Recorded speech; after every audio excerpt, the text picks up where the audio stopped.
Inilah Trending News Selasa 28 Mei 2024 bersama saya Anya. Pemandangan memilukan terasa lekat di Rafah. Mobil-mobil hangus dan tenda-tenda yang menjadi abu adalah apa yang tersisa setelah serangan udara Israel menargetkan sebuah kamp yang penuh dengan pengungsi Palestina di kota Rafah, selatan Gaza pada Minggu malam. Selengkapnya bersama Rania.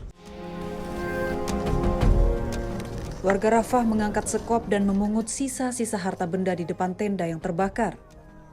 Minggu malam, sebuah serangan udara Israel telah menewaskan sedikitnya 45 orang, terutama perempuan dan anak-anak, serta puluhan lainnya terluka, menurut Kementerian Kesehatan Gaza.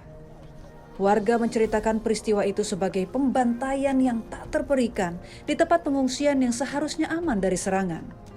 Kami mendengar suara tembakan dekat dari sini dan menemukan perkemahan penuh dengan pengungsi yang berisi anak-anak, pemuda, wanita, dan orang tua. Perkemahan ini dikenal sebagai tempat pengungsi, artinya mereka sebagian besar berasal dari utara. Kami menemukan perkemahan ini terbakar hebat. Kami memanggil pemadam kebakaran, tetapi yang datang hanya petugas pemadam kebakaran. Kami menemukan posisi-posisi yang tidak biasa. Orang-orang mendekati lapangan. Saya tidak tahu di mana saudara perempuan, suami saudara perempuan, dan putri saya berada. Keluarga kami terpisah dan ibu sedang mencari mereka, mencari satu sama lain. Saya sedang mencari yang hilang, yang terputus, yang sedang berada di rumah sakit. Di rumah sakit saya tidak tahu di mana saya bisa melihat putri saya. Saya ingin melihat matanya di rumah sakit Deir al-Balah, tetapi saya tidak tahu di mana. Tentara Israel mengonfirmasi serangan tersebut yang disebutnya mengenai instalasi Hamas dan menewaskan 2 militan senior Hamas. Dikatakan bahwa pihaknya sedang menyelidiki laporan bahwa warga sipil dirugikan. Rekaman dari lokasi serangan udara terbesar Israel menunjukkan mayat-mayat hangus dan orang-orang berusaha memadamkan api dengan pasir. Suara ratapan di latar belakang. Kerusakan parah dan api menyebar di kamp tempat keluarga-keluarga Palestina yang mengungsi. Osama Hamdan, pejabat senior kelompok Hamas Palestina, menyatakan bahwa Amerika Serikat bertanggung jawab penuh atas serangan yang disebutnya pembantaian ala Israel di kota Rafah. Hamdan mengatakan kekerasan di Gaza terus berlanjut karena Amerika Serikat memberikan perlindungan politik dan militer untuk pendudukan dan terus memasok peralatan militer, bom, dan amunisi yang membunuh puluhan bahkan ratusan anak-anak, perempuan, dan warga sipil setiap hari. Sejumlah negara turut bereaksi. Presiden Turki Recep Tayyip Erdogan mengutuk serangan Israel ke Rafah tersebut dan menyebutnya sebagai aksi genosida yang nyata.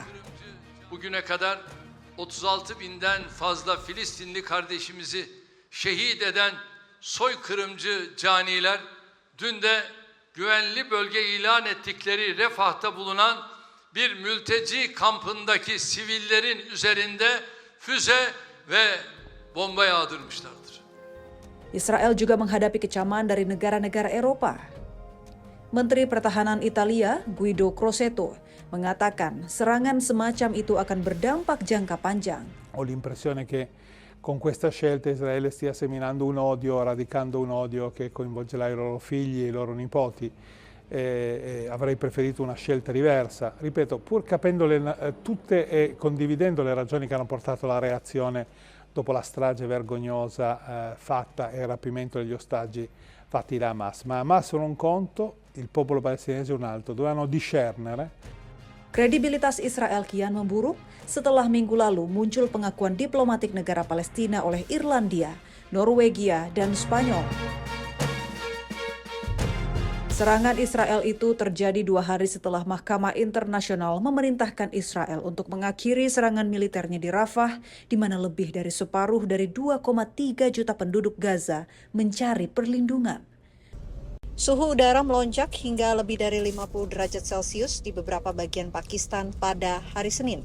Gelombang panas diperkirakan akan terus berlanjut setidaknya selama beberapa hari lagi. Kamp bantuan serangan panas yang dikelola oleh para sukarelawan telah didirikan untuk menyediakan air es bagi masyarakat di Sukkur. Dan warga mengatakan pemerintah tidak melakukan apapun untuk membantu mereka. Masyarakat juga berbondong-bondong ke perairan Sungai Indus yang populer untuk menyelamatkan diri dari panas ekstrim. Javed Ahmed mengatakan dia dan teman-temannya datang ke sungai setiap hari karena pasokan listrik terputus sehingga mereka tidak bisa tetap sejuk di rumah mereka.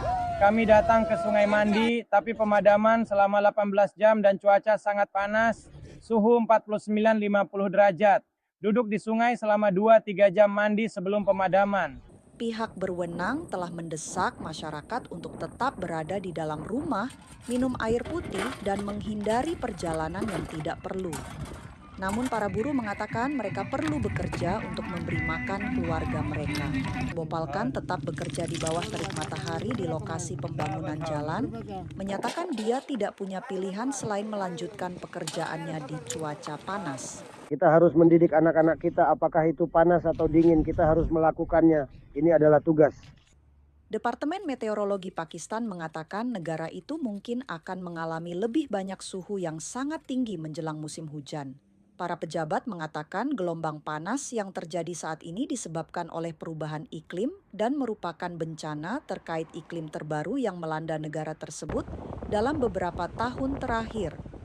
Mencairnya gletser dan meningkatnya angin muson telah menyebabkan banjir dahsyat, bahkan menenggelamkan sepertiga wilayah negara tersebut.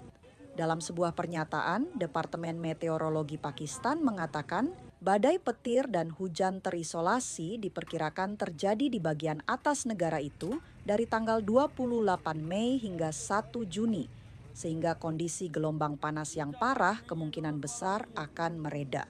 Sementara itu, Badan Meteorologi, Klimatologi, dan Geofisika atau BMKG menyebut sejumlah wilayah di Indonesia, terutama di seluruh Pulau Jawa, berpotensi mengalami kekeringan meteorologis pada musim kemarau. BMKG mendesak pemerintah pusat dan pemerintah daerah perlu segera mengantisipasi bencana kekeringan yang diprediksi akan berlangsung hingga September mendatang. Bencana kekeringan dunia sudah di depan mata. Di India, 120 juta petani harus berbagi sumber daya air yang terbatas karena persediaan air tanah menyusut tajam. Sejumlah wilayah di Indonesia juga harus siap siaga. Kondisi kering kerontang seperti ini bisa saja bakal dialami. Dalam konferensi persnya Selasa siang, BMKG menyampaikan bahwa mayoritas wilayah Jawa, Bali, dan Nusa Tenggara sudah mengalami hari tanpa hujan. Selain itu, berdasarkan analisis curah hujan dan sifat hujan yang dilakukan BMKG, menunjukkan bahwa kondisi kering sudah mulai memasuki wilayah Indonesia, khususnya di bagian selatan Khatulistiwa.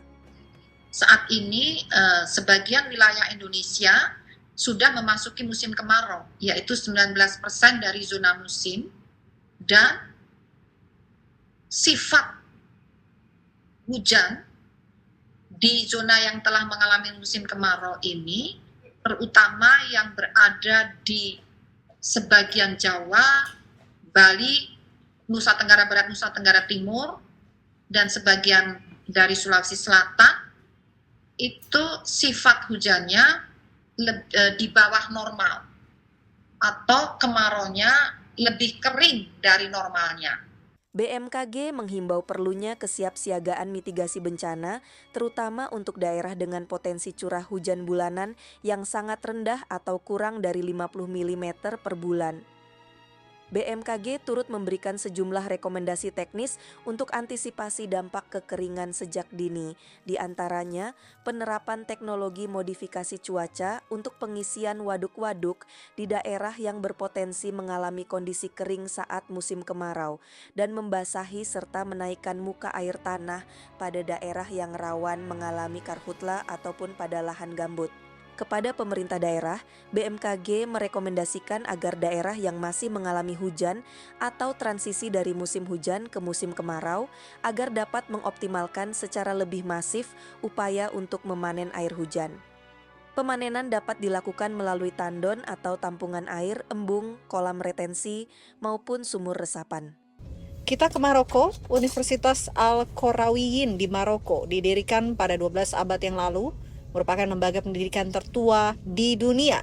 Universitas ini terkenal dengan perpustakaan yang berisi manuskrip Islam berharga dan tetap menjadi pusat pembelajaran hingga kini. Salah satu universitas tertua di dunia, Universitas Al-Qarawiyyin di Maroko, telah menarik perhatian pelajar dari seluruh dunia selama lebih dari 1000 tahun sejak sekolah tersebut didirikan. Universitas Al-Qarawiyyin didirikan 12 abad yang lalu oleh seorang wanita bernama Fatima Al-Fihri yang tinggal di kota Fes, Maroko. Universitas ini memiliki salah satu perpustakaan tertua di dunia dan menjadi rumah bagi manuskrip Islam yang berharga yang disimpan oleh para sejarawan. Kamel Tahdi, mahasiswa asal Indonesia berusia 22 tahun, memilih untuk belajar di Universitas Al-Qarawiyyin karena ketenarannya yang mendunia. Dia berharap untuk berbagi pengalamannya dengan orang-orang di Indonesia setelah menyelesaikan studinya. Jamiah Qarawiyyin karena yang pertama jamiah ini terkenal dengan umurnya yang sudah sangat tua dan juga keagungan ilmu yang diajarkan dalam Qarawiyyin dan nama baik yang akan kita bawa nanti ke Indonesia. Awalnya didirikan sebagai masjid pada abad ke-9, Al-Qarawiyyin berkembang menjadi universitas pada abad ke-10 dengan dibangun madrasah di sekitarnya. Kini universitas ini menampung 10 madrasah dan pada tahun 2015 mengkhususkan diri dalam pengajaran Islam dan pendidikan agama. Drisvasi Fihri, Wakil Presiden Universitas Al-Qarawiyyin mengatakan bahwa universitas ini tidak hanya fokus pada pengajaran Islam, tetapi juga memiliki spesialisasi di berbagai bidang pendidikan. Tantangan terbesar saat ini adalah menjaga keseimbangan antara mempertahankan pesan asli sambil melakukan modernisasi dan pemanfaatan teknologi baru di sekolah tersebut.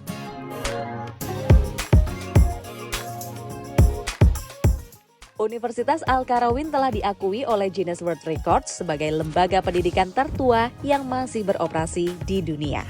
Saya Nadira, presenter Artificial Intelligence dari TV1.ai. Salam! Terima kasih Anda telah menyimak Trending News hari ini. Saya Anya, presenter Artificial Intelligence dari TV1.ai. Sampai jumpa besok dan salam!